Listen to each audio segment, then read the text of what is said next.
Hello दोस्तों, study with अनु में मैं अनु आपका स्वागत करती हूँ। कैसे हैं आप सब?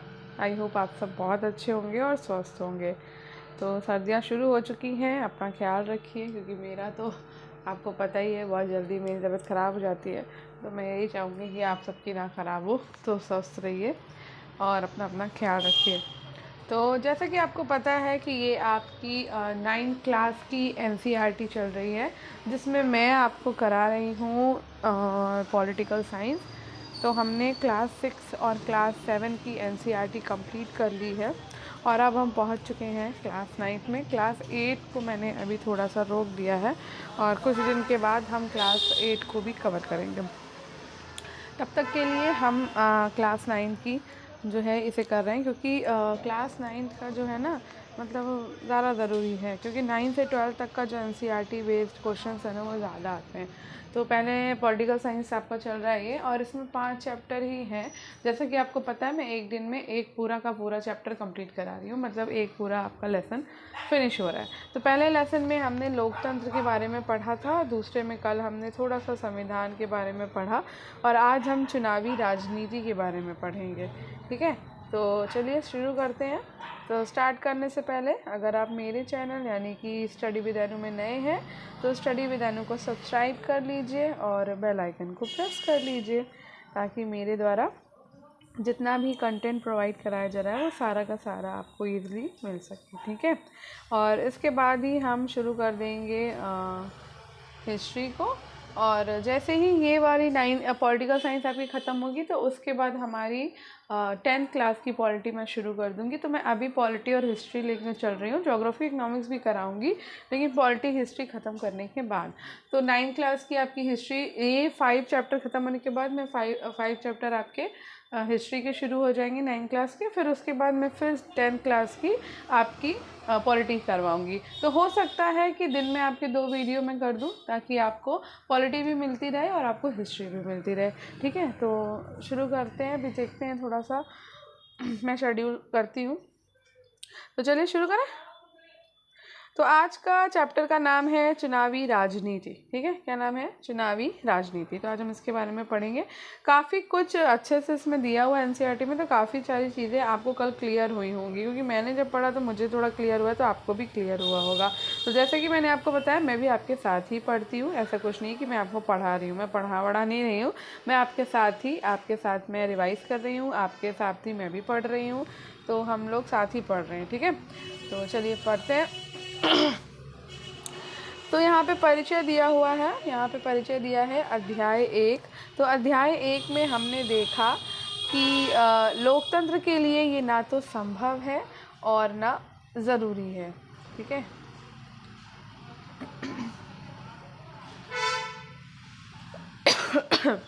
पीछे बैकग्राउंड जो भी नॉइस आ रहा है उसको इग्नोर करिएगा, उसका मैं कुछ नहीं कर सकती। आप अगर मेरे चैनल पर पुराने हैं मेरे सब्सक्राइबर, तो आपको पता होगा कि बहुत प्रॉब्लम होता है इसमें मैं कुछ नहीं कर सकती हूँ। ठीक है, तो अध्याय 1 में हमने देखा कि लोकतंत्र के लिए ये ना तो संभव है और ना ज़रूरी कि लोग सीधे शासन करें। हमारे समय में लोकतंत्र का सबसे आम स्वरूप लोगों द्वारा अपने प्रतिनिधियों के माध्यम से शासन चलाने का है। इस अध्याय में हम देखेंगे कि किसी लोकतंत्र में प्रतिनिधियों का चुनाव कैसे होता है। हम शुरुआत ये समझने से करेंगे कि लोकतंत्र में चुनाव क्यों ज़रूरी और उपयोगी है। हम ये भी समझने की कोशिश करेंगे कि विभिन्न दलों की चुनावी प्रतिद्वंदिता किस तरह लोगों को लाभ पहुंचाती है। फिर हम ये सवाल उठाएंगे कि किन किन चीज़ों के कारण कोई चुनाव लोकतांत्रिक होता है। इसी के सहारे हम लोकतांत्रिक और गैर लोकतांत्रिक चुनाव का अंतर समझ पाएंगे। अध्याय के बाकी हिस्से में हम इन्हीं पैमानों के आधार पर भारत में हुए चुनाव का मूल्यांकन करेंगे। इस क्रम में हम चुनाव के प्रत्येक चरण यानी विभिन्न चुनाव क्षेत्रों के सीमा निर्धारण से लेकर चुनाव परिणामों की घोषणा तक पर नजर डालेंगे। हर चरण में हम ये सवाल पूछेंगे कि क्या होना चाहिए और प्रत्येक चुनाव में क्या होता है। अध्याय के आखिर में हम इस सवाल पर विचार करेंगे कि भारत में हुए चुनाव निष्पक्ष और स्वतंत्र ढंग से हुए हैं या नहीं, या हम निष्पक्ष और स्वतंत्र चुनाव कराने में चुनाव आयोग की भूमिका पर भी विचार करेंगे। ठीक है, चुनाव क्यों? तो हरियाणा के विधानसभा चुनाव की बात देख लेते हैं। तो आधी रात के बाद का समय उत्सुक भीड़ शहर के चौराहों के पास पिछले 5 घंटों से अपने नेता के आने का इंतजार कर रही है। आयोजक भीड़ को बार बार भरोसा दिला रहे हैं कि नेता बस अब आने ही वाले हैं। जब भी कोई गाड़ी पास से गुजरती तो लोग अपने नेता को देखने की उम्मीद में उठ खड़े होते। उन्हें लगता कि हमारा नेता आ गया। ये नेता हैं श्री देवीलाल, हरियाणा संघर्ष समिति के प्रमुख, जो गुरुवार की उस रात करनाल में भाषण देने आने वाले हैं। 76 वर्ष के इस नेता को आजकल जरा भी फुर्सत नहीं। उनका राजनीतिक कार्यक्रम सुबह 8 बजे से शुरू होकर रात 11 बजे तक चलता है। आज सुबह से उन्होंने 9 चुनावी सभाओं में भाषण दिए। पिछले 23 महीनों से वे लगातार जनसभाएं कर रहे हैं और चुनाव की तैयारियां कर रहे हैं। ये हरियाणा में 1987 में हुए राज्य विधानसभा चुनाव से जुड़ी एक अखबार की खबर है। राज्य में 1982 से कांग्रेस पार्टी की अगुवाई वाली सरकार थी। तब विपक्ष के एक नेता चौधरी देवीलाल ने न्याय युद्ध नामक आंदोलन का नेतृत्व किया और लोकदल नामक अपनी नई पार्टी का गठन किया। उनकी पार्टी ने चुनाव में कांग्रेस के खिलाफ अन्य विपक्षी दलों को मिलाकर एक मोर्चा बनाया। अपने चुनाव प्रचार में देवीलाल ने कहा कि अगर उनकी पार्टी चुनाव जीती तो वे किसानों और छोटे व्यापारियों के कर्ज माफ़ कर देंगे। उन्होंने वादा किया कि ये उनकी सरकार का पहला कदम होगा। लोग तब भी सरकार से नाखुश थे। वे देवीलाल के वायदे की तरफ आकर्षित हुए। इसलिए जब चुनाव हुए तो उन्होंने लोकदल और उसके सहयोगी दलों के पक्ष में जमकर वोट दिए। लोकदल और उसकी सहयोगी पार्टियों को राज्य विधानसभा की 90 सीटों में से 76 पर जीत मिली। लोकदलों को अकेले ही 60 सीटें मिली और उसे स्पष्ट बहुमत मिला। कांग्रेस के हाथ तब सिर्फ 5 सीटें लगी। चुनावी नतीजों की घोषणा के बाद तत्कालीन सरकार के मुख्यमंत्री ने पद छोड़ दिया। लोकदल के नवनिर्वाचित विधायकों ने देवीलाल को अपना नेता चुना। राज्यपाल ने देवीलाल को नए मुख्यमंत्री के रूप में काम संभालने का निमंत्रण दिया। चुनावी नतीजों की घोषणा के 3 दिन के अंदर वे मुख्यमंत्री बन गए। मुख्यमंत्री पद की शपथ लेने के तत्काल बाद उनकी सरकार ने एक आदेश जारी करके छोटे किसान, खेतिहर मजदूर और छोटे व्यापारियों के बकाया ऋण को माफ़ कर दिया। उनकी पार्टी ने राज्य में 4 वर्षों तक शासन किया। अगले चुनाव 1991 में हुए और इस बार उनकी पार्टी को लोगों का समर्थन नहीं मिला। कांग्रेस पार्टी ने चुनाव जीता और सरकार बनाई। ठीक है, तो यहाँ पर क्या है, जगदीप और नवप्रीत ने इस कथा को पढ़ा और निम्नलिखित निष्कर्ष निकाले। क्या आप बता सकते हैं कि इनमें कौन से निष्कर्ष सही हैं और कौन से गलत? चुनाव से सरकारी नीतियों में बदलाव हो सकता है। बिल्कुल। राज्यपाल ने देवीलाल के भाषण से प्रभावित होकर उनके मुख्यमंत्री बनने का न्योता दिया था। बताइए सही है या गलत, कमेंट बॉक्स में। लोग हर शासक दल से नाराज रहते हैं और हर अगले चुनाव में उसके खिलाफ वोट देते हैं। बताइए क्या ये भी बात सही है? चुनाव जीतने वाली पार्टी सरकार बनाती है। बताइए बनाती है सरकार? बिल्कुल, चुनाव जीतने वाली पार्टी ही तो सरकार बनाती है। बहुमत दल का नेता कौन होता है? प्रधानमंत्री। ठीक है, तो ये सारी चीज़ें हम बाद में पढ़ते हैं। आगे चलते हैं। चुनावों की ज़रूरत क्यों है? हम अपना मेन चीज़ पढ़ लेते हैं। ठीक है, क्योंकि बहुत सारी चीज़ें इसमें बच्चों के लिए हैं। चुनावों की ज़रूरत क्यों है? किसी भी लोकतंत्र में नियमित अंतराल पर चुनाव होते हैं। दुनिया के 100 से अधिक देश ऐसे हैं जहां जनप्रतिनिधियों को चुनने के लिए चुनाव होते हैं। हम ये भी जानते हैं कि अनेक ऐसे देश जो लोकतांत्रिक नहीं हैं वहां भी चुनाव होते हैं। पर हमें चुनावों की ज़रूरत क्यों होती है? आइए बिना चुनाव वाले लोकतंत्र की कल्पना करें। अगर सारे लोग रोज साथ बैठें और सारे फैसले मिलजुल कर लें तब बिना चुनावों के लोगों का शासन संभव है। लेकिन जैसा हमने अध्याय 1 में देखा कि किसी भी बड़े समुदाय के लिए ऐसा करना संभव नहीं है।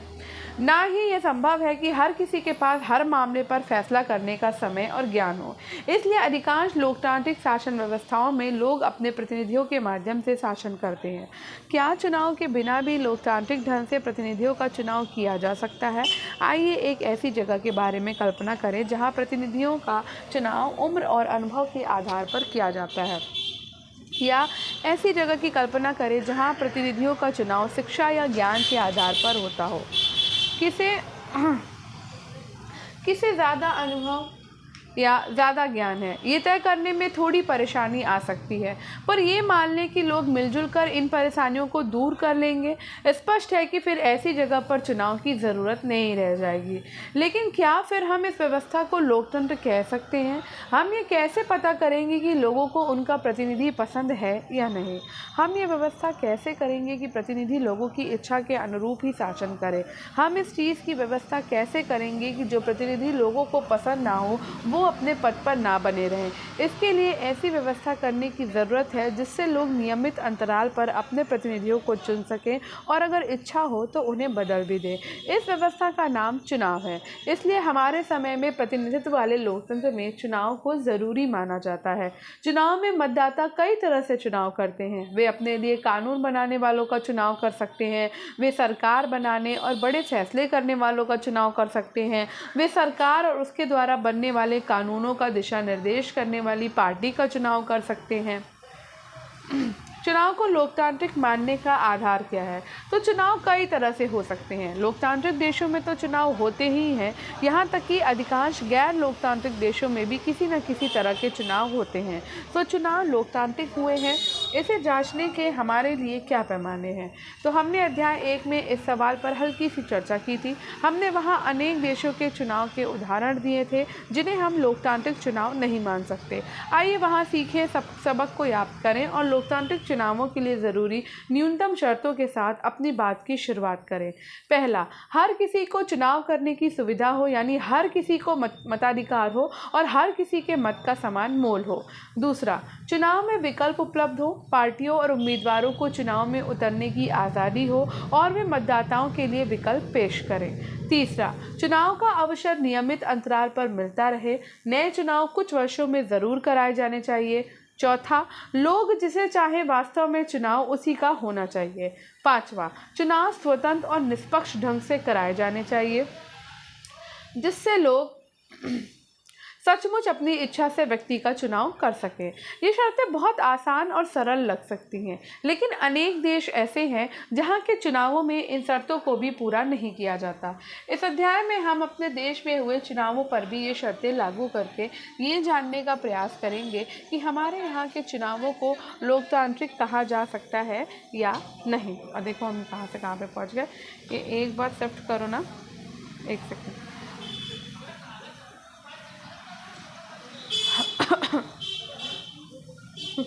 हाँ कहाँ चला जाता है, एक सेकेंड, जस्ट अ सेकेंड।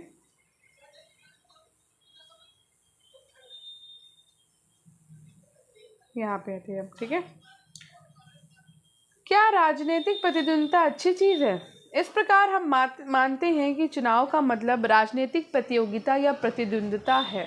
ये प्रतियोगिता कई तरह का रूप ले सकती है। सबसे स्पष्ट रूप है राजनीतिक पार्टियों के बीच प्रतिद्वंद्विता। निर्वाचन क्षेत्रों में इसका स्वरूप उम्मीदवारों के बीच प्रतिद्वंद्विता का हो जाता है। अगर प्रतिद्वंद्विता नहीं रहे तो चुनाव बेमानी हो जाएंगे। लेकिन क्या राजनीतिक प्रतिद्वंद्विता का होना अच्छी चीज़ है? चुनावी प्रतिद्वंद्विता में कुछ स्पष्ट नुकसान दिखते हैं। लेकिन क्या राजनीतिक प्रतिद्वंद्विता का होना अच्छी चीज़ है? चुनावी प्रतिद्वंद्विता में कुछ स्पष्ट नुकसान दिखते हैं। इससे हर बस्ती हर घर में बंटवारे जैसी स्थिति हो जाती है। आपने भी अपने इलाके में सुना होगा कि लोग पार्टी पॉलिटिक्स के फैलने की शिकायत कर रहे हैं। विभिन्न दलों के लोग और नेता अक्सर एक दूसरे के खिलाफ आरोप लगाते हैं। पार्टियां और उम्मीदवार चुनाव जीतने के लिए तरह तरह के हथकंडे अपनाते हैं। कुछ लोगों का कहना है कि चुनावी दौड़ जीतने का ये दबाव सही किस्म का दीर्घकालिक राजनीति को पनपने नहीं देता। समाज और देश की सेवा करने की चाह रखने वाले कई अच्छे लोग भी इन्हीं कारणों से चुनावी मुकाबले में नहीं उतरते। उन्हें इस मुश्किल और बेढंगी लड़ाई में उतरना अच्छा नहीं लगता। हमारे संविधान निर्माता इन समस्याओं के प्रति सचेत थे, फिर भी उन्होंने भविष्य के नेताओं के चुनावों के लिए मुफ्त चुनावी मुकाबले का ही चयन किया। उन्होंने ऐसा इसलिए किया क्योंकि दीर्घकालिक रूप से यही व्यवस्था बेहतर काम करती है।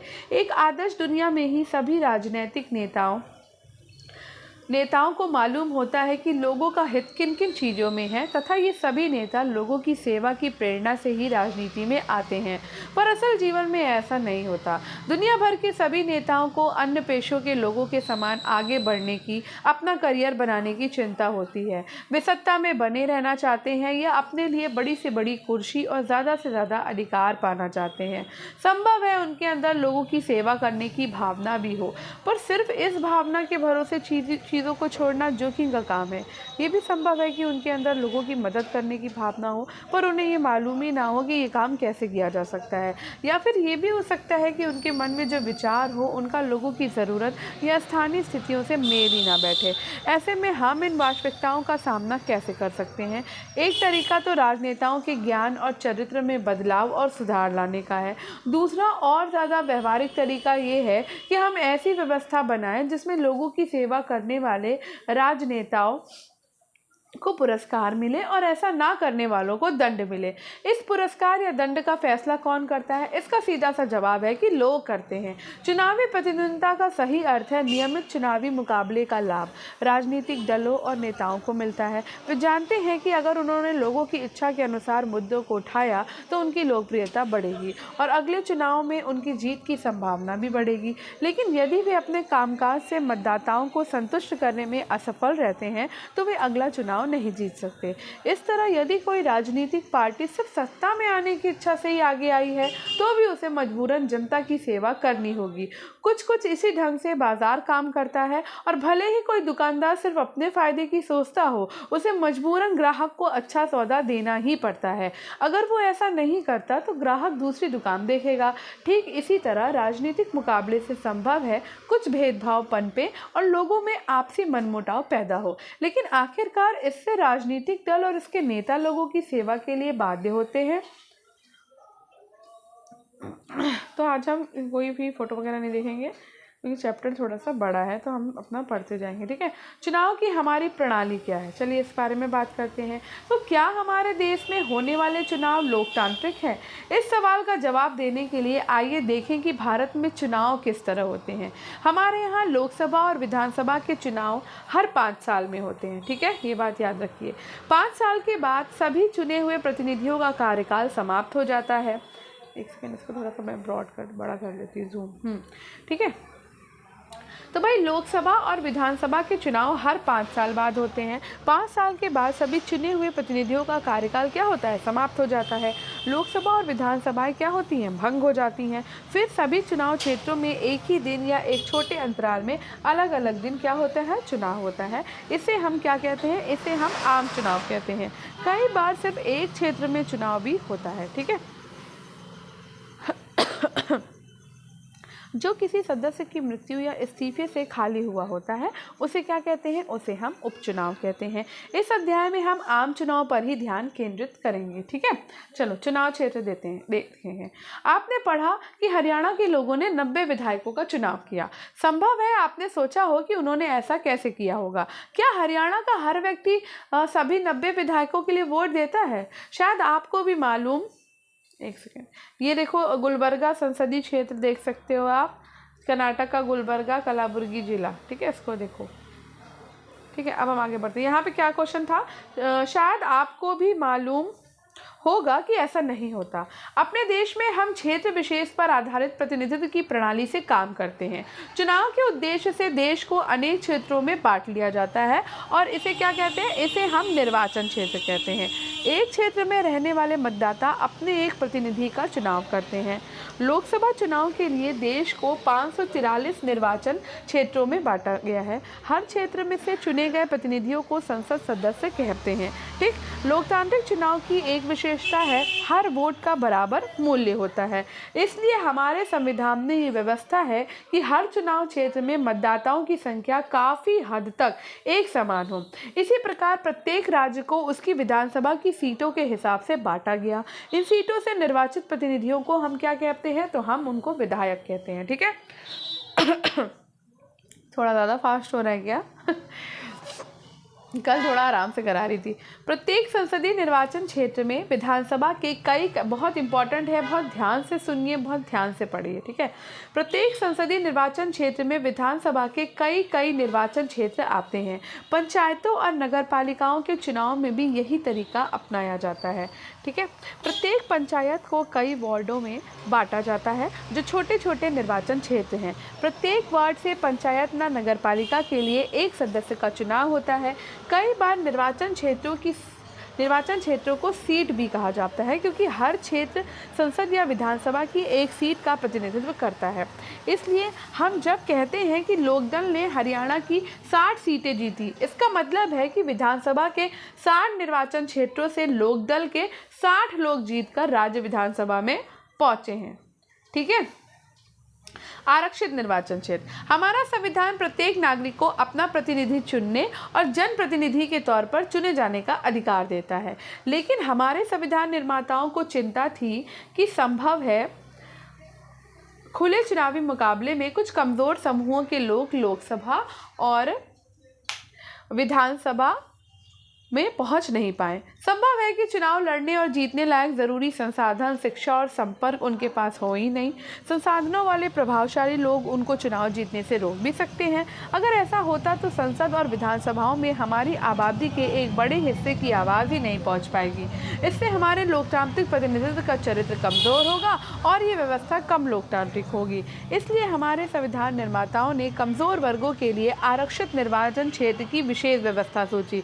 इसी कारण कुछ चुनाव क्षेत्र अनुसूचित जातियों के लोगों के लिए आरक्षित है, तो कुछ क्षेत्र अनुसूचित जनजाति के लोगों के लिए। अनुसूचित जाति के लिए आरक्षित सीट पर केवल अनुसूचित जाति का ही व्यक्ति चुनाव लड़ सकता है। इसी तरह सिर्फ अनुसूचित जनजाति के ही व्यक्ति अनुसूचित जनजाति के लिए आरक्षित चुनाव क्षेत्र से चुनाव लड़ सकते हैं। अभी लोकसभा की 84 सीटें अनुसूचित जातियों के लिए और 47 सीटें अनुसूचित जनजातियों के लिए आरक्षित हैं, ठीक है। 26 जनवरी 2019 की स्थिति ये रही है कि लोकसभा में 84 सीटें अनुसूचित जातियों यानी कि एससी के लिए और 47 सीटें अनुसूचित जनजातियों यानी कि एसटी के लिए आरक्षित हैं। ये सीटें पूरी आबादी से इन समूहों के हिस्से के अनुपात में हैं। इस प्रकार अनुसूचित जातियों और जनजातियों के लिए आरक्षित सीटें किसी अन्य समूह के उचित हिस्से में से कुछ नहीं लेती।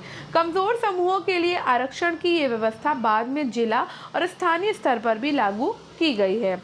अनेक राज्यों में अब ग्रामीण पंचायतों और शहरी नगर पालिका और नगर निगमों, स्थानीय निकायों में अन्य पिछड़े वर्गों के लिए भी आरक्षण लागू हो गया, पर हर राज्य में आरक्षित सीटों का अनुपात अलग अलग है। इसी प्रकार ग्रामीण और शहरी स्थानीय, ये देखो मैप लोकसभा निर्वाचन क्षेत्र का है। सामान्य के लिए 412 सीटें हैं, आरक्षित के लिए हैं अनुसूचित जाति में 84 और अनुसूचित जनजाति की 47 सीटें, ठीक है। कौन कौन से निर्वाचन क्षेत्र में कौन कौन सी सीटें, ये भी हमें देख लेना चाहिए। चलिए आइए देखते हैं।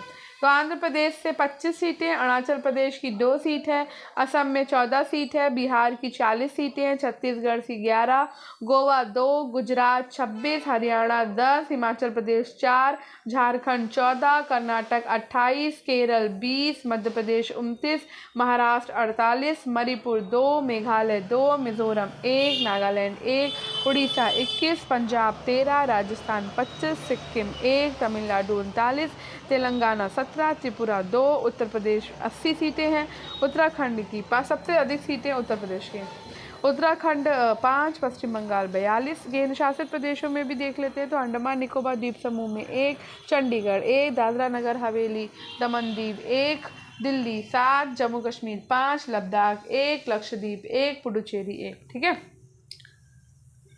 तो निकायों में 1/3 सीटें महिलाओं के लिए भी आरक्षित हैं। तो 1/3 सीट भाई किसके लिए आरक्षित है? महिलाओं के लिए। आगे बढ़ते हैं। मतदाता सूची। एक बार जब निर्वाचन क्षेत्र का फैसला हो जाता है तब ये तय किया जाता है कि कौन वोट दे सकता है और कौन नहीं। इस फैसले को अंतिम दिन तक के लिए किसी के भरोसे नहीं छोड़ा जा सकता। लोकतांत्रिक चुनाव में मतदान की योग्यता रखने वालों की सूची चुनाव से काफ़ी पहले तैयार कर ली जाती है और हर किसी को दे दी जाती है। इस सूची को आधिकारिक रूप से मतदाता सूची कहते हैं। आम बोलचाल में इसे वोटर लिस्ट भी कहते हैं। ये एक महत्वपूर्ण कदम है क्योंकि इसका सीधा संबंध लोकतांत्रिक चुनाव की पहली शर्त अपना प्रतिनिधि चुनने के लिए हर किसी को समान अवसर मिलने से है। पहले हमने सार्वभौम वयस्क मताधिकार के बारे में पढ़ा था। व्यवहार में इसका मतलब है कि हर किसी को मत देने का अधिकार होना चाहिए और हर एक का मत समान मूल्य का होना चाहिए। जब तक ठोस कारण ना हो, किसी को मताधिकार से वंचित नहीं किया जाना चाहिए। अलग अलग नागरिक अनेक मामलों में एक दूसरे से भिन्न होते हैं। कोई अमीर है, कोई गरीब, कोई बहुत पढ़ा लिखा है तो कोई कम या एकदम अशिक्षित, कोई बहुत दयालु है तो कोई नहीं, पर हर कोई इंसान तो है और अपनी ज़रूरतों और विचारों के अनुरूप समाज में योगदान करता है। इसलिए सभी को प्रभावित करने वाले निर्णयों में सबकी भागीदारी होनी चाहिए। हमारे देश में 18 वर्ष और उससे ऊपर की उम्र के सभी नागरिक चुनाव में वोट डाल सकते हैं। नागरिक की जाति, धर्म, लिंग चाहे जो हो, मैं क्या करती हूँ बार बार धर्म, लिंग चाहे जो हो, उसे मत देने का अधिकार है। अपराधियों और दिमागी असंतुलन वाले कुछ लोगों को वोट देने के अधिकार से वंचित किया जा सकता है, लेकिन ऐसा सिर्फ बेहद खास स्थितियों में ही होता है। सभी सक्षम मतदाताओं का नाम मतदाता सूची में हो, ये व्यवस्था करना सरकार की जिम्मेदारी है।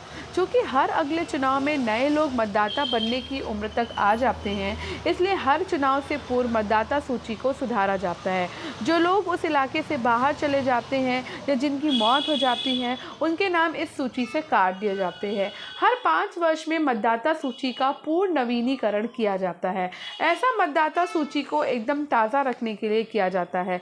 पिछले कुछ वर्षों से चुनावों में फ़ोटो पहचान पत्र की नई व्यवस्था लागू की गई है।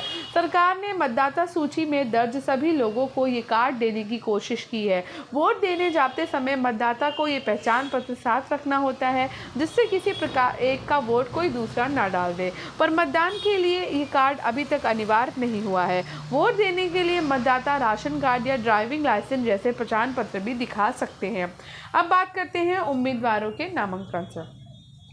हमने ऊपर देखा कि लोकतांत्रिक चुनावों में लोगों के पास वास्तविक विकल्प होना चाहिए। ये तभी होगा जब किसी के भी चुनाव लड़ने पर लगभग किसी किस्म की बंदिश ना हो। हमारी चुनाव प्रणाली ऐसा ही करती है। जो कोई व्यक्ति मतदाता है वो उम्मीदवार भी हो सकता है। सिर्फ एक फ़र्क ये है कि कोई भी व्यक्ति 18 वर्ष की उम्र से में ही वोट डालने का अधिकारी हो जाता है, जबकि उम्मीदवार बनने की न्यूनतम आयु 25 वर्ष है। उम्मीदवार बनने में भी ये देखो, ये निर्वाचक नामावली है, आप देख सकते हो इस तरह की ये होती है, ठीक है। ये देखो इस तरह से लोगों के भी होते हैं, है ना, आपने देखा ही होगा। अपराधी वगैरह पर रोक है, लेकिन ये पाबंदी भी बहुत ही कम मामलों में लागू होती है। राजनीतिक दल अपने उम्मीदवार मनोनीत करते हैं। आज कुछ बैकग्राउंड शोर नॉइज़ बहुत ज़्यादा हो रहा है, पता नहीं क्यों। ऐसे इतना रोज़ नहीं होता है, कल नहीं था इतना शोर शराबा, आज बहुत शोर शराबा कर रहे हैं सब बाहर। तो आपराधिक वगैरह पर रोक है, लेकिन ये पाबंदी भी बहुत ही कम मामलों में लागू होती है। राजनीतिक दल अपने उम्मीदवार मनोनीत करते हैं, जिन्हें पार्टी का चुनाव चिन्ह और समर्थन मिलता है। पार्टी के मनोनयन की बोलचाल की भाषा में टिकट कहते हैं। क्या कहते हैं? टिकट।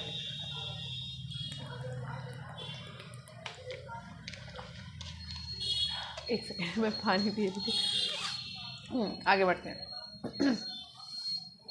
चुनाव लड़ने के इच्छुक हर एक उम्मीदवार चुनाव लड़ने के इच्छुक हर एक उम्मीदवार को नामांकन पत्र भरना पड़ता है और कुछ रकम जमानत के रूप में जमा करानी पड़ती है। हाल में सर्वोच्च न्यायालय के निर्देश पर उम्मीदवारों से एक घोषणा पत्र भरवाने की नई प्रणाली भी शुरू हुई। अब हर उम्मीदवार को अपने बारे में कुछ ब्यौरे देते हुए वैधानिक घोषणा करनी होती है। प्रत्येक उम्मीदवार को इन मामलों के सारे विवरण देने होते हैं। उम्मीदवार के खिलाफ चल रहे गंभीर आपराधिक मामले, उम्मीदवार और उसके परिवार के सदस्यों की संपत्ति और देनदारियों का ब्यौरा, उम्मीदवारों की शैक्षिक योग्यता, इन सूचनाओं को सार्वजनिक किया जाना चाहिए। इससे मतदाताओं को उम्मीदवारों के द्वारा खुद के बारे में सूचना के आधार पर अपने फैसले करने का मौका मिलता है। नहीं, ये मैं क्या बार बार कर देती हूँ, खत्म।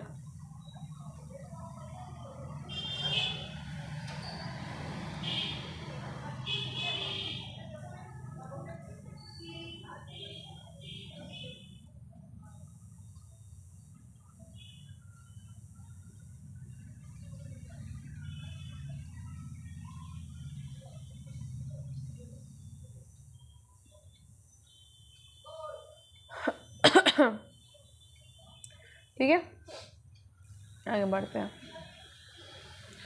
तो उम्मीदवारों की शैक्षिक योग्यता। जब देश की सभी नौकरियों के लिए किसी न किसी किस्म की शैक्षिक योग्यता ज़रूरी है, तो विधायक या सांसद महत्वपूर्ण पदों के चुनाव के लिए किसी किस्म की शैक्षिक योग्यता की ज़रूरत क्यों नहीं है। सभी तरह के काम सिर्फ शैक्षिक योग्यता के आधार पर नहीं होते। जैसे भारतीय क्रिकेट टीम में चुनाव के लिए डिग्री की नहीं, अच्छा क्रिकेट खेलने की योग्यता ज़रूरी है।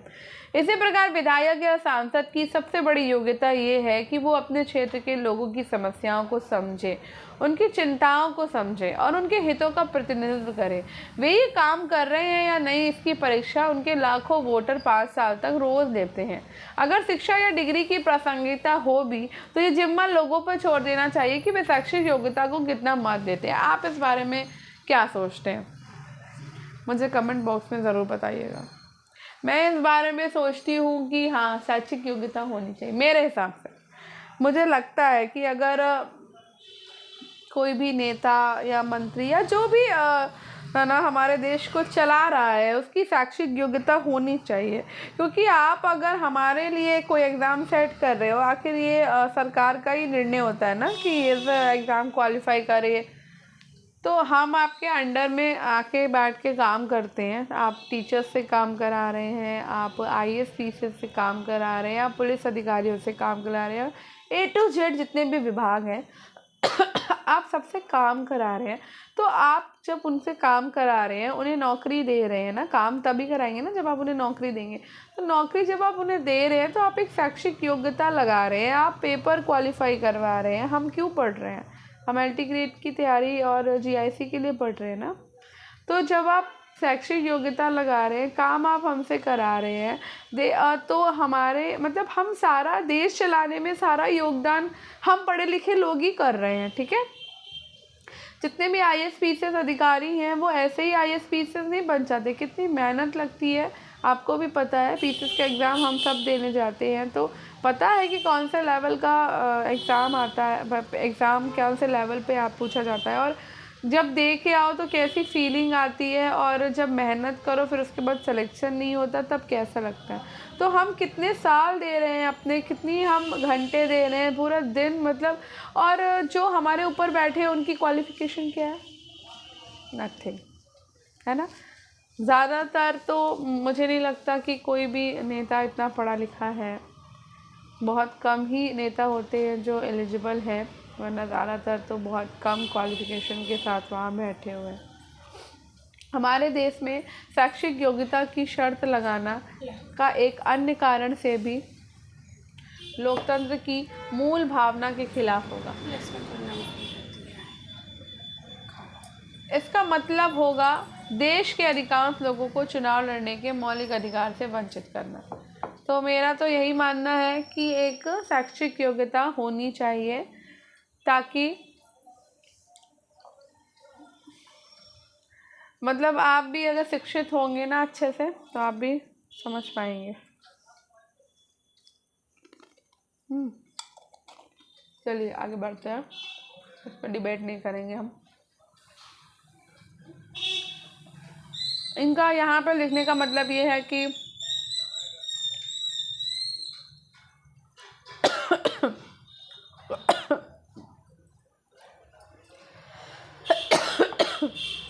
एक सेकेंड। अब यहाँ पर जो तर्क दिया हुआ है कि इस तरह से नहीं होता, क्रिकेट में क्रिकेट खेलना आना चाहिए, यहाँ लिखा है कि इसका मतलब होगा कि अधिकांश लोगों को चुनाव लड़ने का मौलिक अधिकार से वंचित हो जाएंगे। उम्मीदवारों के लिए BA BCom BSc की स्नातक डिग्री का अनिवार्य किया गया तो 90% से ज़्यादा नागरिक चुनाव लड़ने के अयोग्य हो जाएंगे। चलिए ठीक, चुनाव लड़ने के अयोग्य हो जाएंगे तो फिर आप किसी भी क्षेत्र में एग्ज़ाम क्यों करा रहे हैं? फिर सबको एक ना जो जितना पढ़ रहा है उसको उसी हिसाब नौकरी दीजिए। फिर आप क्यों टीचर्स की वैकेंसी के लिए क्वालिफ़िकेशन लगा रहे हैं? वहाँ भी मत लगाइए। हाँ, आप आईएएस पीसीएस का जो एग्ज़ाम हो रहा है वहाँ भी मत लगाइए। इतनी क्वालिफ़िकेशन होनी चाहिए, आपको ये एग्ज़ाम पास करना है। अगर मंत्रियों और नेताओं और के लिए जो सरकार चला रहे हैं उनके लिए अगर हम जो है क्वालिफ़िकेशन नहीं लगा रहे हैं तो हम फिर बाकी चीज़ों के लिए क्यों लगा रहे हैं? सबको मौका मिलना चाहिए आईएएस बनने का, सबको मौका मिलना चाहिए पीसीएस बनने का, सबको मौका मिलना चाहिए पुलिस अधिकारी बनने का, सबको मौका मिलना चाहिए टीचिंग करने का। चलिए टीचिंग तो एक अलग मुद्दा हो गया, क्योंकि उसमें वही पढ़ा पाएगा जो अपने सब्जेक्ट में मतलब जिसने पढ़ाई सच में करी होगी वही पढ़ा पाएगा। ठीक है, चलो शिक्षण कार्य छोड़ देते हैं। इसके अलावा बाकी चीज़ों पे तो मुद्दा होना चाहिए ना कि अगर सरकार में जो नेता और मंत्री जो सरकार चला रहे हैं उनके लिए अगर शैक्षिक योग्यता नहीं है तो बाकी किसी भी डिपार्टमेंट में शैक्षिक योग्यता आपको नहीं लगानी चाहिए, आपको एग्ज़ाम नहीं कराने चाहिए। हर किसी को फिर मौका मिले। अगर हर किसी को चुनाव लड़ने का अधिकार होना चाहिए तो हर किसी को आईएएस बनने का भी अधिकार होना चाहिए, पीसीएस बनने का भी, इधर उस कुर्सी पे भी बैठने का अधिकार होना चाहिए। फिर वहाँ पर आप शैक्षिक योग्यता क्यों लगा रहे हो? क्योंकि फिर आपको लगेगा कि अगर जो एलिजिबल नहीं है, जो पढ़े लिखे नहीं है, वो क्या ही हमारे देश की आर्थिक स्थिति चला पाएंगे, है ना। तो ज़्यादातर देखा जाए तो जो नेताओं के अंडर में जो काम कर रहे हैं, जितनी संस्थाएं काम कर रही हैं, आईएएस पीसीएस अधिकारी, पुलिस अधिकारी, है ना, जो बैंक काम कर रही हैं, वहाँ सारे पढ़े लिखे लोग ही देश को चला रहे हैं। शासन कोई भी करे, चाहे वो पढ़ा लिखा हो चाहे ना पढ़ा लिखा हो, पर देश तो यही चला रहे हैं पढ़े लिखे लोग ही। तो मुझे तो ये चीज़ सही नहीं लगती कि चुनाव लड़ने का यहाँ पे मौलिक अधिकार की बात हो गई। तो मौलिक अधिकार बहुत लोगों का बहुत जगह पे, जिनकी पास बिल्कुल पढ़ाई नहीं किया उनको अधिकार नहीं है कि वो एक पुलिस अधिकारी बन सके। होना चाहिए। अगर नेता बनने का अधिकार है तो पुलिस अधिकारी बनने का भी अधिकार होना चाहिए। फिलहाल मेरे हिसाब से तो होनी चाहिए। बाकी आपको क्या लगता है ज़रूर बताइएगा। मेरे लिए ये बिल्कुल मुझे ये चीज़ मुझे समझ में नहीं आती क्योंकि अगर नेता बनने के लिए मौलिक अधिकार का हनन हो रहा है ना, अगर हम डिग्री लगाते हैं तो बाकी जगहों के भी मौलिक अधिकार बनने का हनन हो रहा है। बहुत सारी जगहों पे हम फॉर्म नहीं भर पाते, हमें हटा दिया जाता है कि आप एलिजिबल नहीं है। तो हर क्षेत्र में हमें जाने का अधिकार होना चाहिए ना।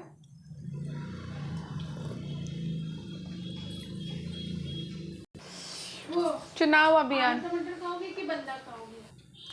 चुनावों का मुख्य उद्देश्य लोगों को अपनी पसंद के प्रतिनिधियों, सरकार और नीतियों का चुनाव करने का अवसर देना है। इसलिए कौन प्रतिनिधि बेहतर है, कौन पार्टी अच्छी सरकार देगी या अच्छी नीति कौन सी है, इस बारे में स्वतंत्र और खुली चर्चा भी बहुत ज़रूरी है। चुनाव अभियान के दौरान यही होता है।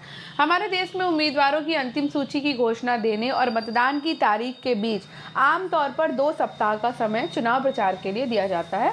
इस अवधि में उम्मीदवार मतदाताओं से संपर्क करते हैं, राजनेता चुनावी सभाओं में भाषण देते हैं और राजनीतिक पार्टियां अपने समर्थकों को सक्रिय करती हैं।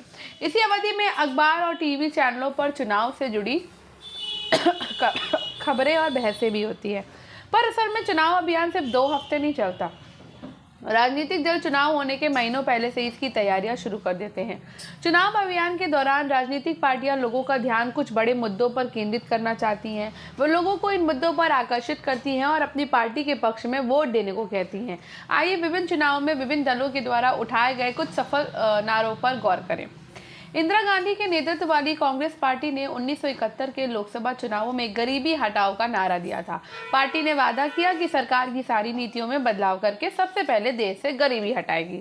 1977 में हुए लोकसभा चुनावों में जयप्रकाश नारायण के नेतृत्व में जनता पार्टी ने नारा दिया, लोकतंत्र बचाओ। पार्टी ने आपातकाल के दौरान हुई ज्यादतियों को समाप्त करने और नागरिक आजादी को बहाल करने का वादा किया। वामपंथी दलों ने 1977 में कुछ पश्चिम बंगाल विधानसभा चुनाव में जमीन जोतने वालों का नारा दिया था। 1983 के आंध्र प्रदेश के विधानसभा चुनाव में तेलुगु देशम पार्टी के नेता एनटी रामाराव ने तेलुगु स्वाभिमान का नारा दिया था। लोकतंत्र में राजनीतिक दलों और उम्मीदवारों को अपनी मर्जी के मुताबिक चुनाव प्रचार करने के लिए आज़ाद छोड़ देना ही सबसे अच्छा होता है, पर सभी दलों को उचित और समान अवसर मिले, इसके लिए कई बार कुछ दखल देना जरूरी होता है। चुनाव के कानूनों के अनुसार कोई भी उम्मीदवार या पार्टी ये सब काम नहीं कर सकती। मतदाता को प्रलोभन नहीं दे सकती, घूस नहीं दे सकती, धमकी नहीं दे सकती, जाति और धर्म के नाम पर वोट नहीं मांग सकती है, चुनाव अभियान में सरकारी संसाधनों का इस्तेमाल नहीं कर सकती, लोकसभा चुनाव में एक निर्वाचन क्षेत्र में 25 लाख या विधानसभा चुनाव में 10 लाख रुपए से ज़्यादा खर्च नहीं कर सकते हैं। अगर वे इनमें से किसी भी मामले में दोषी पाए गए तो चुने जाने के बावजूद उनका चुनाव रद्द घोषित हो सकता है। इन कानूनों के अलावा हमारे देश की सभी राजनीतिक पार्टियों ने चुनाव प्रचार की आदर्श आचार संहिता को भी स्वीकार किया। इसमें उम्मीदवारों और पार्टियों को ये सब करने की मनाही है। तो चुनाव प्रचार के लिए किसी धर्मस्थल का उपयोग नहीं करोगे, सरकारी वाहन, विमान या अधिकारियों का चुनाव में उपयोग नहीं करेंगे, चुनाव की अधिघोषणा हो जाने के बाद मंत्री किसी बड़ी योजना का शिलान्यास नहीं करेंगे, बड़े नीतिगत फैसले या लोगों की सुविधाएं देने वाले वायदे भी नहीं कर सकते। अब बात करते हैं मतदान और मतगणना की। चुनाव का आखिरी चरण है मतदाताओं के द्वारा वोट देना। इस दिन को आमतौर पर चुनाव का दिन कहते हैं। मतदाता सूची के नाम वाला हर व्यक्ति अपने इलाके में स्थित मतदान केंद्र पर जाता है। यह अस्थायी तौर पर स्थानीय स्कूल या किसी सरकारी इमारत में बना होता है। जब मतदाता मतदान केंद्र में जाता है तो चुनाव अधिकारी उसे पहचान कर उसकी उंगली पर एक काला निशान लगा देते हैं और उसे वोट डालने की अनुमति देते हैं। सभी उम्मीदवारों के एजेंटों को मतदान केंद्र के अंदर बैठने की इजाजत होती है, जिससे कि वे देख सकें कि चुनाव ठीक ढंग से हो रहा है। पहले मतदाता एक मतपत्र पर अलग अलग छपे उम्मीदवारों के नाम और चुनाव चिन्ह में से अपनी पसंद के उम्मीदवारों के चुनाव चिन्ह पर मोहर लगाकर अपनी पसंद जाहिर करते थे। अब मतदान के लिए इलेक्ट्रॉनिक वोटिंग मशीनों का इस्तेमाल होने लगा। मशीन के ऊपर उम्मीदवारों के एक सेकेंड, यहाँ पर क्या दिया हुआ है इसको भी देख लेते हैं। पहले यहाँ पे दिया है क्या हमारे देश में चुनाव बहुत महंगे हैं, तो चलिए इस बारे में बात कर लेते हैं। भारत में चुनाव करवाने पे बहुत ज़्यादा रकम खर्च होती है। जैसे कि 2014 में लोकसभा चुनाव पर ही सरकार ने करीब 3500 करोड़ खर्च किए थे। हिसाब लगाए तो मतदाता सूची में दर्ज हर नाम पर 40 रुपए के करीब खर्च हुआ।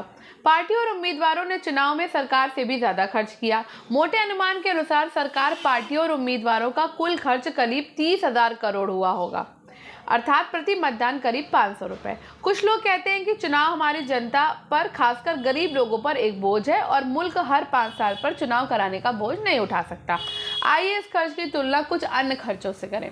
2005 में सरकार ने फ्रांस से 6 परमाणु पनडुब्बियां खरीदने का फैसला किया। प्रत्येक पनडुब्बी की कीमत करीब 3000 करोड़ है।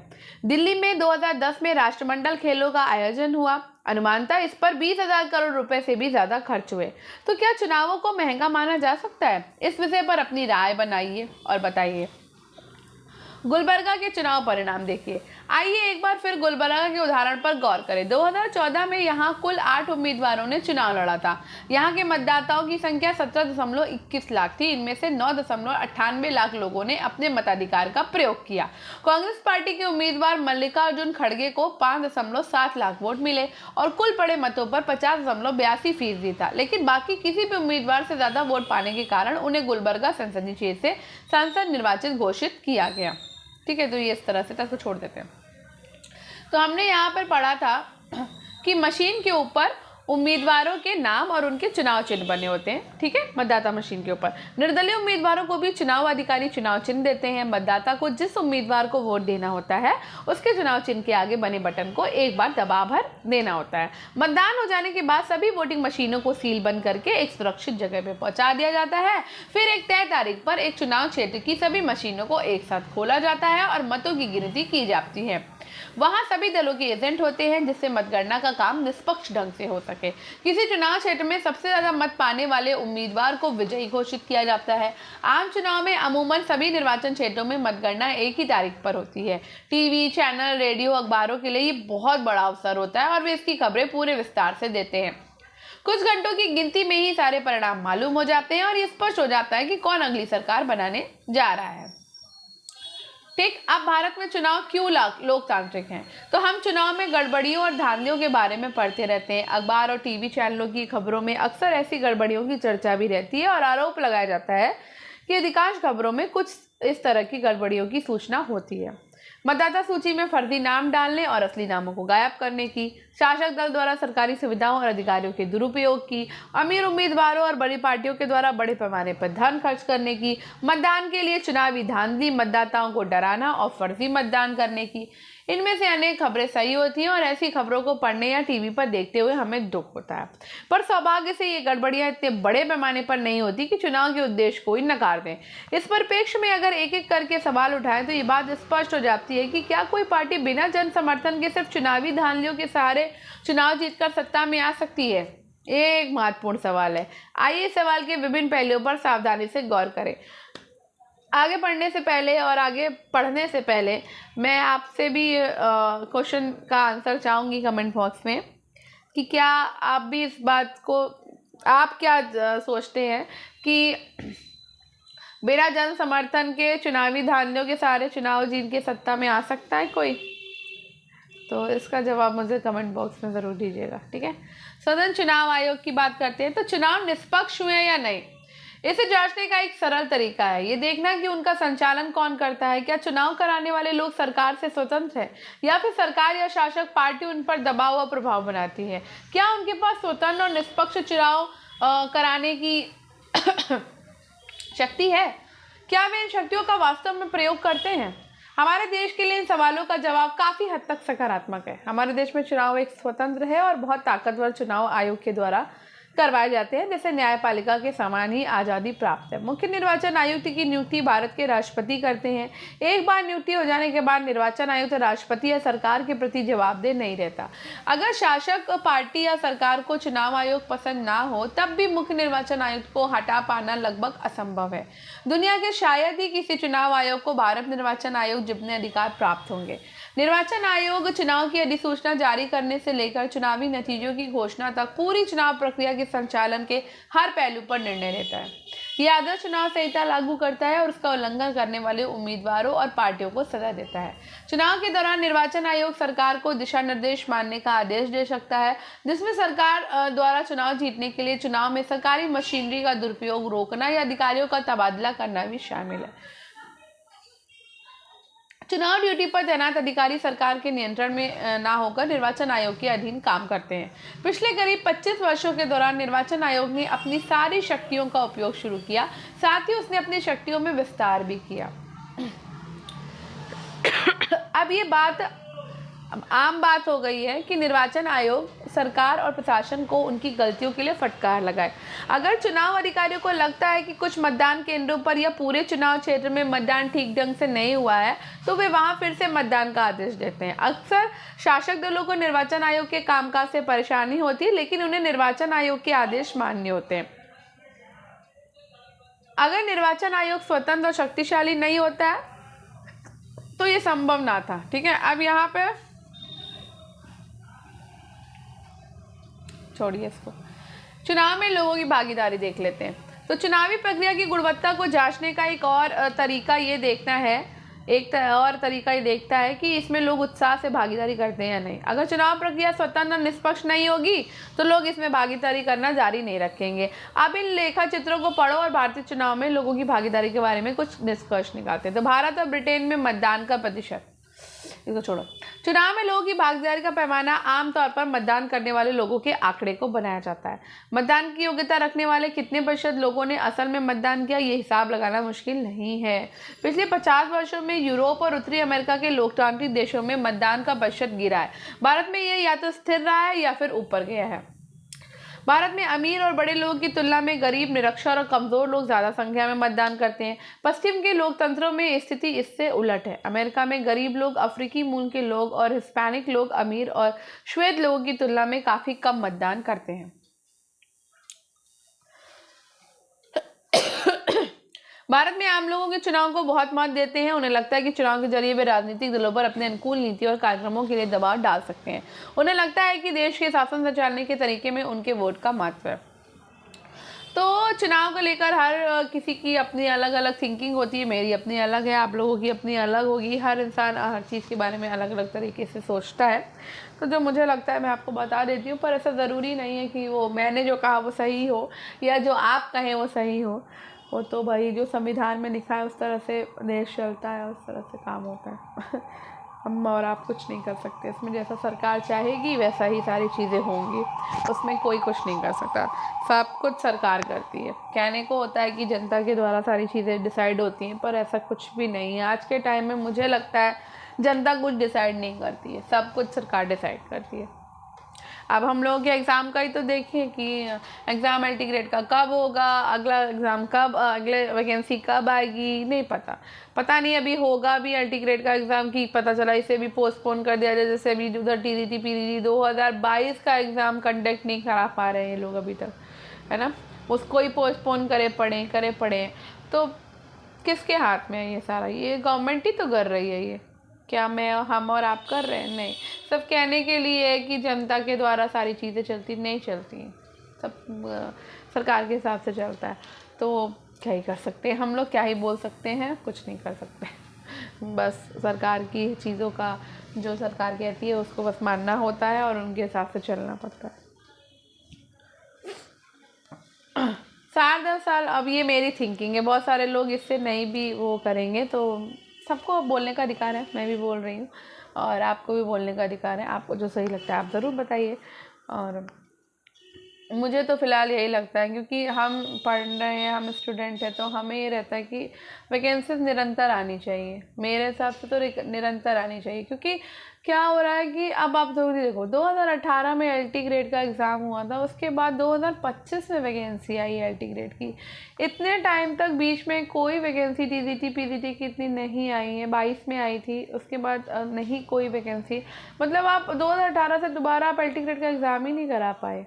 हाँ, कितने लोगों की एज निकल गई होगी, कितने लोग इसका इंतज़ार करते करते, कितनों की शादी हो गई होगी, कितनों के बच्चे हो गए होंगे, कितनों की लाइफ कहाँ से कहाँ चली गई होगी, है ना। किसी ने अपना पढ़ाई का सपना ही बंद कर दिया होगा, उसने सोचा पता नहीं अब कब तक इंतज़ार करेगा कोई, है। तो ये सब गवर्नमेंट नहीं देखती, नहीं सोचती है। जो सफ़र कर रहा होता है जनता, वो गवर्नमेंट नहीं देखती। कहने को होता है कि सरकार सब है, लेकिन सबसे ज़्यादा शिक्षित बेरोज़गार हैं। सबसे ज़्यादा बेरोज़गार तो हैं भारत में, लेकिन शिक्षित बेरोज़गार बहुत हैं, और उसमें एक हम भी हैं, मैं भी हूँ। खुद सोचो ना, 2018 में आप जिस लेवल पे पढ़ाई कर सकते थे, क्या उस लेवल की पढ़ाई आप आज कर सकते हैं? मैं तो नहीं कर पाती हूँ, उस तरह से नहीं हो पाती है मुझसे। समय कितना टाइम हो गया भाई, चीज़ें, मेरी लाइफ की भी बहुत सारी चीज़ें चेंज हो गई हैं। अब 2018 वाली लाइफ नहीं रही है 2025 में, बहुत कुछ बदल गया, चीज़ें नहीं हो पाती हैं। लेकिन गवर्नमेंट ये सब नहीं सोचती है। उनको जब मन होता है एग्ज़ाम कराएंगे, नहीं मन होगा वैकेंसी लाएंगे, नहीं मन होगा वैकेंसी नहीं लाएंगे। चलिए खैर छोड़ते हैं, फ़िलहाल फोकस करते हैं। और इतना टाइम निकल जाता है तो अभी भी मतलब पढ़ने का अब उतना रिदम नहीं रह गया, चीज़ें नहीं हो गई हैं। अब कैसे पढ़ाई कर पाते हैं ये हम और आप ही जानते हैं। और जो फ्रेशर हैं उनकी बात नहीं कर रही हूँ, पर जिनकी एज हो गई है, काफ़ी एज हो गई है ना, तो मैं उनके उससे बोल रही हूँ कि वो नहीं हो पाती है। अब घर की जिम्मेदारियाँ हैं, चीज़ें हैं, बच्चे हैं, क्या ही कह सकते हैं, कैसे मैनेज होता है पता नहीं। एग्ज़ाम भी कितना अच्छा कर पाएंगे, उस पर भी डाउट होता है अपने ऊपर। चलिए, 1/3 से ज़्यादा मतदाताओं ने चुनाव अभियान वाली गतिविधियों में किसी न किसी तरह की भागीदारी की। आधे से ज़्यादा लोगों ने खुद को किसी न किसी दल के नज़दीक बताया। प्रत्येक 7 मतदाताओं में से एक व्यक्ति किसी न किसी राजनीतिक दल का सदस्य था। ठीक है, अब चुनावी नतीजों को स्वीकार करना। चुनाव के स्वतंत्र और निष्पक्ष होने का आखिरी पैमाना उसके नतीजे हैं। अगर चुनाव स्वतंत्र और निष्पक्ष ढंग से ना हो तो नतीजे हरदम ताकतवर जमात के पक्ष में ही जाते हैं। ऐसी स्थिति में शासक पार्टी चुनाव हारती ही नहीं है। आमतौर पर हारने वाली पार्टी गड़बड़ ढंग से कराए गए चुनाव के नतीजों को स्वीकार नहीं करती। भारत में चुनावी नतीजे खुद ही काफ़ी कुछ कह देते हैं। भारत में शासक दल राष्ट्रीय और प्रांतीय स्तर पर अक्सर चुनाव हारते रहे हैं, बल्कि पिछले 15 वर्षों में भारत में जितने चुनाव हुए उनमें से प्रत्येक 3 में से 2 में शासक पार्टियां हारी हैं। अमेरिका में मौजूद चुनाव हुआ प्रतिनिधि शायद ही कभी चुनाव हारता है। भारत में निवर्तमान सांसदों और विधायकों में से आधे चुनाव हार जाते हैं। वोट खरीदने में सक्षम पैसे वाले उम्मीदवार हो या आपराधिक पृष्ठभूमि वाले उम्मीदवार, उनका भी चुनाव हारना बहुत आम है। कुछ एक अपवादों को छोड़ दे तो अक्सर हारी हुई पार्टी भी चुनाव के नतीजों को जनादेश ने मानकर स्वीकार कर लेती है। स्वतंत्र और निष्पक्ष चुनाव की चुनौतियां क्या हैं? इन बातों से हम इस तरह से निष्कर्ष पर पहुंचते हैं कि भारत में चुनाव बुनियादी रूप से स्वतंत्र और निष्पक्ष है। जो पार्टी चुनाव जीतकर सरकार बनाती है उसे लोगों का समर्थन प्राप्त होता ही है। संभव है कि हर निर्वाचन क्षेत्र पर यह बात लागू ना होती हो। कुछ उम्मीदवार पैसों के जोर पर या गलत तरीके से जीते हो सकते हैं, पर चुनाव का कुल नतीजा अभी भी लोगों की इच्छा को ही बताता है। पिछले 50 वर्षों में हमारे देश में इस सामान्य नियम के थोड़े बहुत अपवाद है और यही चीज भारतीय चुनाव प्रणाली को लोकतांत्रिक बनाती है। पर जब आप थोड़े ज्यादा गंभीर मसलों पर गौर करके कुछ सवाल उठाएंगे तो तस्वीर थोड़ी अलग लगेगी। क्या लोग पूरी समझदारी और सारी चीजें बनाकर जानकर फैसला करते हैं? क्या मतदाताओं के पास सचमुच स्वस्थ विकल्प उपलब्ध होते हैं? क्या चुनाव मैदान सबको बराबरी का अवसर देता है? क्या कोई सामान्य नागरिक चुनाव जीतने की कल्पना भी कर सकता है? इस तरह के सवाल भारतीय चुनाव व्यवस्था की सीमाओं और चुनौतियों को और हमारा ध्यान दिलाते हैं। ये कुछ ऐसे ही मुद्दे हैं। ज्यादा रुपए पैसे वाले उम्मीदवार और पार्टियां गलत तरीके से चुनाव जीत ही जाएंगे, ये कहना मुश्किल है, पर उनकी स्थिति दूसरों से ज्यादा मजबूत रहती है। ठीक है। अब देश के कुछ इलाकों में आपराधिक पृष्ठभूमि और संबंधों वाले उम्मीदवार दूसरों को चुनाव मैदान से बाहर करने और बड़ी पार्टियों के टिकट पाने में सफल होने लगे हैं। अलग अलग पार्टियों में कुछ एक परिवारों का जोर है और उनके रिश्तेदार आसानी से टिकट पा जाते हैं। अक्सर आम आदमी के लिए चुनाव में कोई ढंग का विकल्प नहीं होता। एक सेकेंड।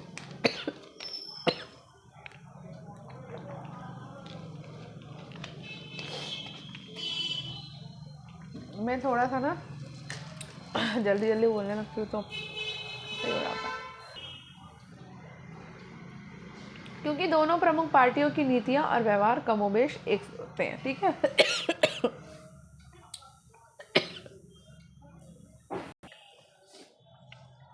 ये चुनौतियां भारत की नहीं, कई स्थापित लोकतंत्रों की भी यही स्थिति है। लोकतंत्र में जो लोग आस्था रखते हैं उनके लिए ये चीज़ें गहरी चिंता का विषय है। इनमें से कुछ समस्याओं से मुक्ति पाने के लिए चुनाव प्रणाली में ज़रूरी बदलावों की मांग नागरिकों, सामाजिक कार्यकर्ताओं और संगठनों की तरफ से होती रही है। क्या आप कुछ चुनाव सुधार सुझा सकते हैं? इन चुनौतियों का सामना करने के लिए एक आम नागरिक क्या कर सकता है? तो भाई आप बताइएगा। अब यहाँ पर शब्दावली दी है।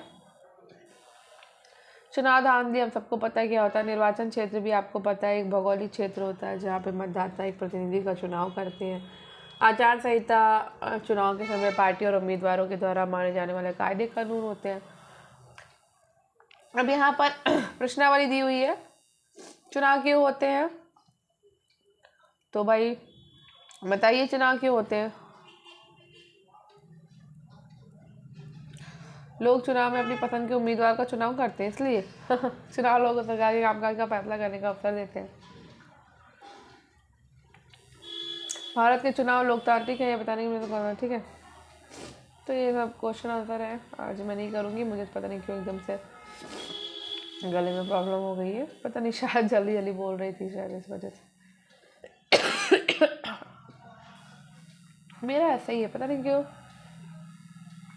देखो अच्छा, इसके बारे में राष्ट्रीय मतदाता दिवस, तो ये प्रतिज्ञा दी हुई है, आप देख सकते हो। और निर्वाचन भारत क्लब संदर्भ माध्यमिक कक्षा 9 के लिए है, निर्वाचन साक्षरता क्लब।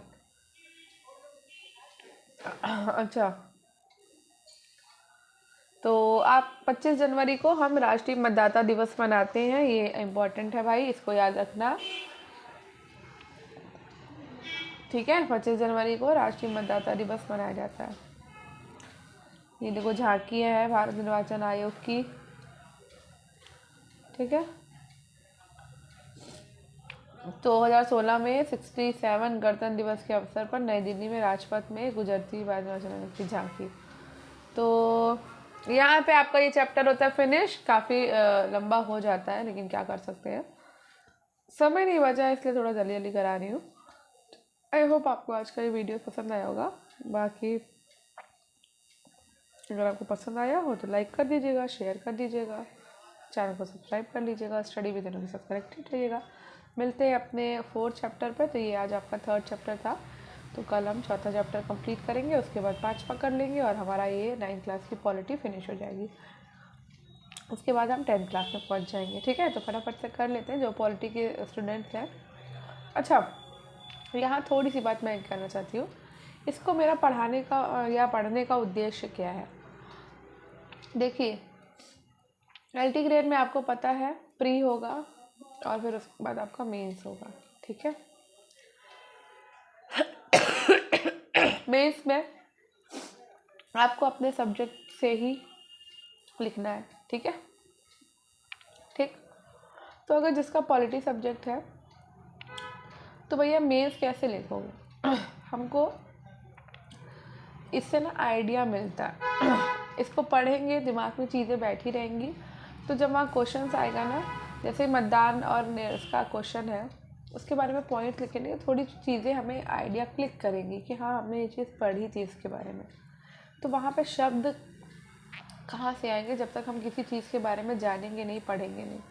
तो छोटे छोटे क्लासेस से ही हमें चीज़ें मिलेंगी और तभी हम अपना मेंस अच्छे से वहाँ पे कर पाएंगे।